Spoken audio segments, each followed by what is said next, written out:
Good morning students, I am Ashu Arora, your SST teacher. Today I am going to explain the first chapter of history of class 9th, the French Revolution. Yes, French Revolution. सबसे पहले इसकी intro में जो मैं आपको dates बताने जा रही हूँ बच्चे, वो डेट्स आपने जरूर याद रखनी है, वो डेट्स इंपॉर्टेंट डेट्स हैं. The first one is 14th July 1789 Paris. अब 14 जुलाई 1789 को पेरिस में बहुत ज्यादा हसल बसल मचा हुआ था. मतलब लोग जो थे एक दूसरे को काटने मारने की कंडीशन में थे. मतलब there was a situation of alarm. Situation of alarm का मीनिंग वहां पे बहुत आतंक छाया हुआ था और लोग जो थे वो रेवोल्यूशन कर रहे थे. किसके अगेंस्ट रेवोल्यूशन कर रहे थे? अपने मोनार्क, अपने किंग लुई 16 के अगेंस्ट. अब क्यों कर रहे थे ये तो मैं अभी आपको बताऊंगी, लेकिन उन्होंने उस दौरान वो तो 1774 में मोनार्क में आया था. तो 89 की सिचुएशन ये थी कि लोग जो थे रेवोल्यूशन कर रहे थे, वो अपने राजा से रिवेंज लेना चाहते थे, बदला लेना चाहते थे. तो इसके लिए उन्होंने राजा की एक प्रिजन होती थी जहाँ पे राजा अपने क्रिमिनल्स को अगर कोई कुछ भी क्राइम करता था तो उसे वहां पे बंदी बना के रखता था. तो एक प्रिजन होती थी बेस्टाइल में, तो फोर्ट्रेस प्रिजन थी बेस्टाइल में, तो फिर वहां पे रखता था उसे. ठीक है, तो सबसे पहले उन लोगों ने बेस्टाइल पे अटैक किया और वहां पे जितने भी क्रिमिनल्स थे उन्हें वहां से इंडिपेंडेंस दिलवा दी, आजाद करवा दिया. तो उनका पहला रिवेंज जो अपने राजा के अगेंस्ट था वो पूरा हो गया. अब ये रिवेंज आखिर हुआ तो हुआ क्यों, मतलब इसके पीछे क्या रीजंस थे, यहाँ पे अब आगे आप लोगों को मैं ये बताने जा रही हूँ. 1774 में लुई 16 जो कि बर्बन फैमिली से बिलोंग करता था वो राजा बना, इनके मोनार्क में आया, केम इनटू थ्रोन. उसकी मैरिज 20 इयर्स की एज में एक ऑस्ट्रियन प्रिंसेस से हुई. अब जब वो राजा बना ऑब्वियसली उसके पास बहुत सारे ट्रेजरी होनी चाहिए थी, बट ऐसा नहीं था. अब ऐसा क्यों नहीं था? एम्प्टी ट्रेजरी के पीछे क्या क्या रीजन थे? The reason for empty treasure. Yes students, एक आपके पास ये क्वेश्चन बनता है, व्हाट वाज बेस्टाइल? बेस्टाइल आपने आंसर में क्या करना है, Bastille was the fortress prison of Louis 16. ठीक है, और दूसरा क्वेश्चन आपके पास ये लॉन्ग क्वेश्चन बनेगा, ये तो था very short. The reason for empty treasures when Louis 16 came into throne. Came into throne का मतलब है जब लुई 16 राजा बना तो एम्प्टी ट्रेजरी जो उसके पास थी, कुछ भी नहीं था, खाली था उसका खजाना. तो उसके पीछे क्या रीजन थे? पहला है लॉन्ग टर्म वॉर. उसके जो एंसेस्टर्स थे, मींस उससे पहले जो और राजा थे, क्योंकि मोनार्क का मीनिंग होता है हेरिडेटरी चलते रहना एक सिस्टम, यानी कि एक फैमिली में एक पर्सन राजा बनता है, उसके बाद कोई और फैमिली मेंबर बन जाता है, फिर कोई और फैमिली मेंबर बन जाता है. तो इस सिस्टम में जो उसके एंसेस्टर्स थे वो एक लॉन्ग टर्म वॉर में उलझे हुए थे, जिसकी वजह से उन्होंने काफी ट्रेजर्स उसमें अपना लगा दिया था, तो वो खत्म हो गया था.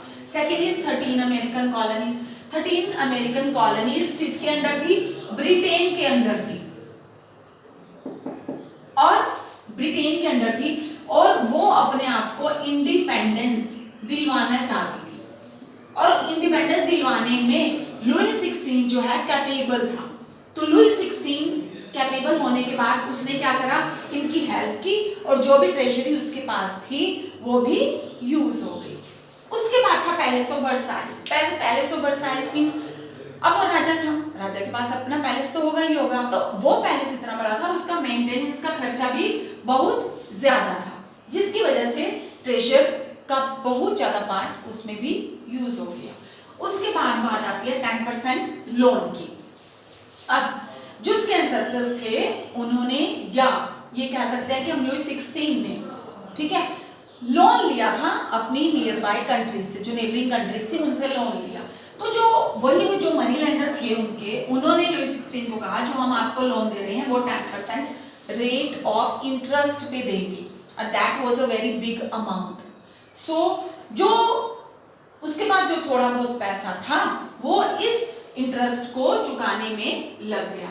तो these were the reasons for empty treasures when Louis 16 came into throne. First is the long term war, उसके एंसेस्टर्स लॉन्ग टर्म वॉर में इन्वॉल्व थे. Second is the 13 American colonies के इंडिपेंडेंस में जो पैसा लगा. Third is the palace of Versailles के maintenance में लगा. Next last one is the 10% जो रेट ऑफ इंटरेस्ट लोन पे चुकाना पड़ा था। तो these were the reason for empty treasures. Okay students, यहाँ तक आपको सबको क्लियर हो गया होगा। उसके बाद थी, अब लुई 16 ने क्या करा, अपनी सोसाइटी को एस्टेट्स में डिवाइड करा। एस्टेट्स में मींस उसने अपनी सोसाइटी को 3 पार्ट्स में डिवाइड कर दिया। फर्स्ट वन इज द क्लेयरगी, जो कि चर्च से बिलोंग करते थे, यानी कि उसमें प्रीस्ट और बिशप्स आते थे। दूसरे थे नॉबिलिटी।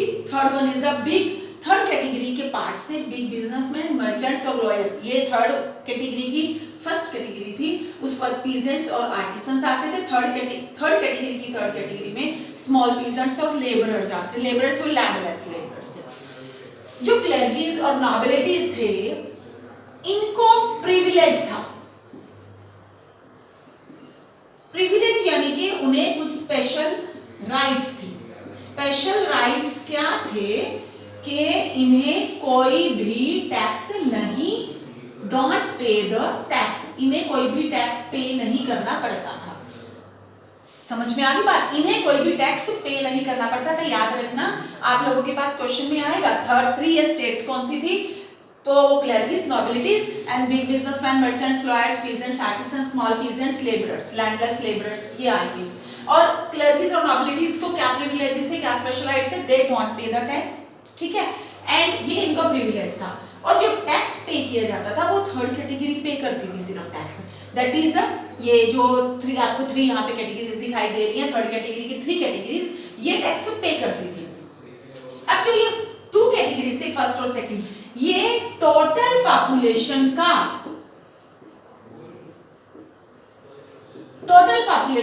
60% थे। और ये कौन थे? Land owners.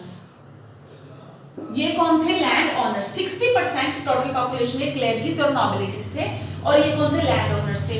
और बाकी टोटल पॉपुलेशन का 90% थे थर्ड कैटेगरी, यानी कि थर्ड कैटेगरी जो है वो ज्यादा थी। और ये क्या पे करते थे? टैक्स पे करते थे। ये क्या करते थे? ये टैक्स सिर्फ ये पे करते थे, ये जो थे ये टैक्स कलेक्ट करते थे, ठीक है। अब बात आ जाती है टैक्स की। अब लुई 16 के पास अपना कोई ट्रेजरी तो था नहीं, वो उसके पास जो अर्निंग आ रही थी वो टैक्स कलेक्शन से आ रही थी। तो टैक्सेस जो थे वो 2 फॉर्म में कलेक्ट किए जाते थे। एक तो टीथ यानी कि जो थर्ड कैटेगरी टैक्स पे करती थी उसका कुछ एक पार्ट, इनके एक टीथ टैक्स था, चर्च को जाता था, यानी कि वो चर्च को भी टैक्स पे करते थे।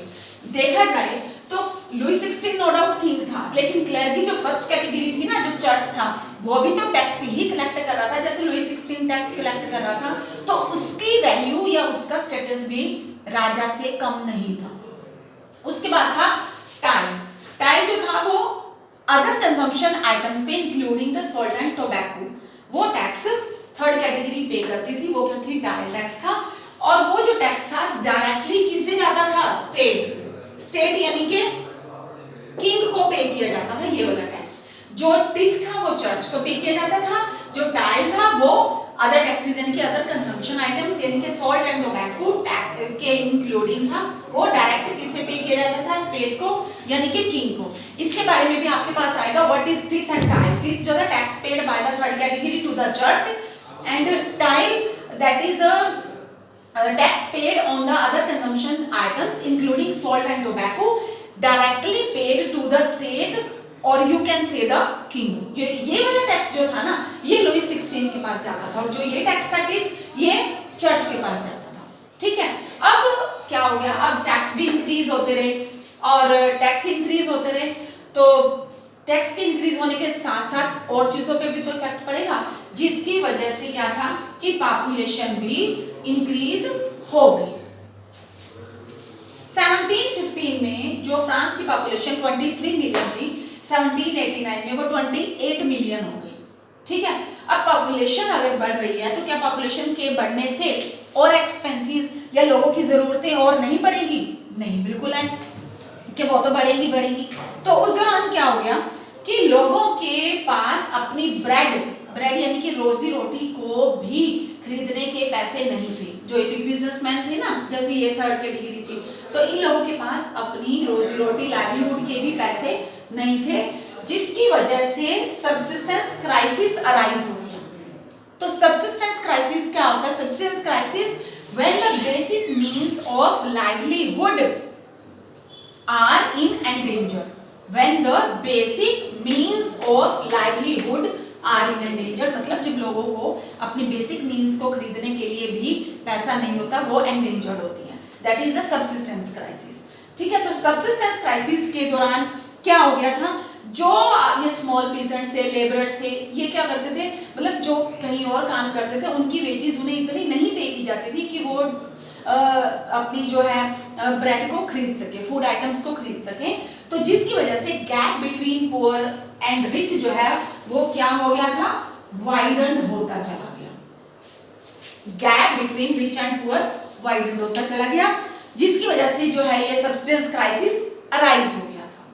ठीक है, अब टैक्स भी वो लोग इतना दे रहे हैं और उनके पास खाने पीने को मतलब खाने के लिए उनके पास पूरी तरह से खाना भी नहीं है। तो उनके बीच में और ज्यादा रोष और ज्यादा रेवोल्यूशन जो है वो की स्थिति ज्यादा क्रिएट हो गई, जिसकी वजह से उन लोगों, वो जो थर्ड कैटेगरी थी ना, फिर से रेवोल्यूशन पे उतर आई। फिर से आई मीन टू से, वो तो सिचुएशन पहले की है तो मैं ये कहूंगी फिर रेवोल्यूशन पे उतर आई। बट उन्होंने जो रेवोल्यूशन किया, उनकी आवाज उनके किंग तक नहीं पहुंच पाई। वो क्यों नहीं पहुंच पाई? क्योंकि ये कैटेगरी थी, इस कैटेगरी की सोसाइटी में कोई वैल्यू नहीं थी, क्योंकि ये थर्ड कैटेगरी थी। जो वैल्यू थी वो क्लर्कीज और नॉबिलिटीज की वैल्यू थी। अब उस टाइम में ना 3 फिलोसफर्स हुए थे, जॉन लॉक, राउजो एंड मोंटेस्क्यू।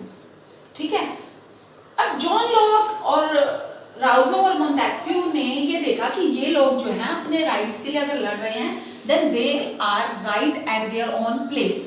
ठीक है, वो सही हैं, बट उनकी आवाज उनके राजा तक नहीं पहुंच पा रही है। तो उन्होंने क्या कहा कि हम तुम्हारा फेवर करेंगे, ठीक है, और तुम्हारी आवाज जो है हमारे थ्रू हमारे किंग तक पहुंच जाएगी। तो उन्होंने ऐसी जगह पे लोगों को अपने मतलब एक तरह से डायरेक्ट करना शुरू किया कि जिससे कि लोग अपनी लेवल को समझें, अपने वैल्यू को समझें, अपने काम को समझें। तो उन्होंने ऐसी जगहों में भाषण देना शुरू किया, स्पीच देना शुरू किया जहाँ पे लोग ज़्यादा इकट्ठे होते थे, जैसे रोड्स पे खड़े होना या मार्केट में खड़े होना। ठीक है, तो फिर जॉन लॉक ने एक बुक लिखी थी, टू ट्रीटीज ऑफ गवर्नमेंट। ये आप लोगों के पास क्वेश्चन आएगा, जो बुक लिखी गई जैसे टू ट्रीटीज ऑफ गवर्नमेंट किसने लिखी थी, who was the writer of two treatises of government, then you have to write the answer John Locke. The social contract किसने लिखी थी, राउजो ने। राउजो का फुल नेम है जीन जैक्यूज राउजो। इसका फुल नेम है जीन जैक्यूज राउजो, और ये है मोंटेस्क्यू ने लिखी थी द स्पिरिट ऑफ लॉ। अब जॉन लॉक ने the two treatises of government में ये कहा लोगों को कि वी शुड ब्रिंग डेमोक्रेसी, हमें अपनी कंट्री में डेमोक्रेसी लेके आनी चाहिए। उन्होंने लोगों को डेमोक्रेसी के बारे में बताया कि तुम लोग जो है काम करते हो, तुम लोग सारा काम करते हो, इंडस्ट्रीज तुम्हारे बेस पे चल रही हैं, सब ये लोग जो है तुम्हारे बेस पे कमा रहे हैं, खा रहे हैं, तो इसलिए सारा काम तुम करने वाले हो, तो राज भी तुम लोगों का होना चाहिए। तो उन्होंने लोगों को डेमोक्रेसी के बारे में बताया। उन्होंने कहा कि हमें अपनी कंट्री में रिपब्लिक रूल लेके आना चाहिए। उन्होंने लोगों को इसके बारे में अवेयर किया। ठीक है, उसके बाद मोंटेस्क्यू ने स्पिरिट ऑफ लॉ की अपनी बुक में लोगों को ये बताने की कोशिश की कि we have to divide the power of the government between legislature,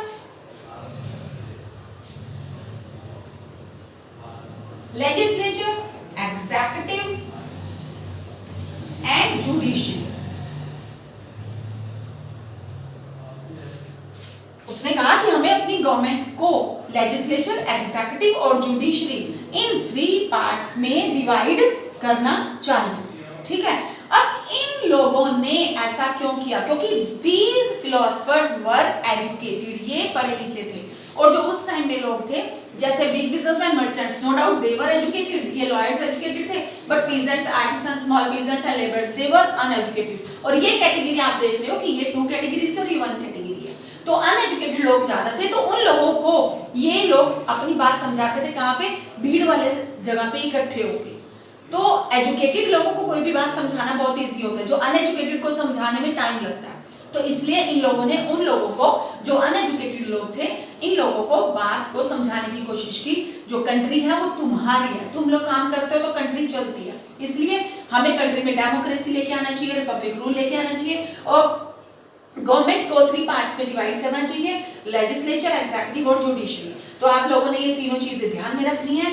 philosophers के क्या नाम थे, John Locke, Jean Jacques Rousseau and Montesquieu. John Locke ने बुक लिखी थी टू ट्रीटीज ऑफ गवर्नमेंट, और जीन जैक्यू राउसो ने बुक लिखी थी द सोशल कॉन्ट्रैक्ट, और मोंटेस्क्यू ने बुक लिखी थी the spirit of law. Clear?